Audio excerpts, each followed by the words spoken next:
ആരംഭ നബി സ്വല്ലല്ലാഹു അലൈഹി വസല്ലമ തങ്ങൾക്ക് നമ്മളടങ്ങുന്ന ഉമ്മത്തിനോട്, സമുദായത്തിനോടുള്ള കരുതൽ എത്രത്തോളം ഉണ്ടെന്ന് നമുക്കറിയുമോ പ്രിയമുള്ളവരെ?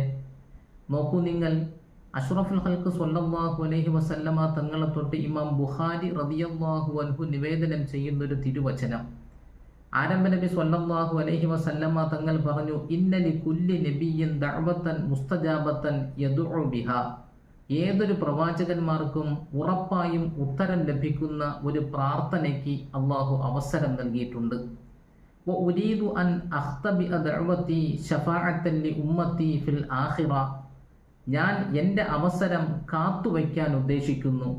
പരലോകത്ത് എൻ്റെ സമുദായത്തിനു വേണ്ടി ശുപാർശ ചെയ്യുവാൻ, ശഫാഅത്ത് ചെയ്യുവാൻ വേണ്ടി എൻ്റെ അവസരത്തെ ഞാൻ കാത്തുവയ്ക്കാൻ ഉദ്ദേശിക്കുന്നുവെന്ന് അഷ്റഫുൽ ഖൽഖ് സ്വല്ലല്ലാഹു അലൈഹി വസല്ലമ തങ്ങൾ പറയുന്നതിലൂടെ നമ്മളടങ്ങുന്ന ഉമ്മത്തിനോടുള്ള, സമുദായത്തിനോടുള്ള ആരംഭ നബി തങ്ങളുടെ കരുതൽ എത്രത്തോളം ഉണ്ട് എന്ന് ഓരോ വിശ്വാസിക്കും മനസ്സിലാക്കുവാൻ കഴിയണം.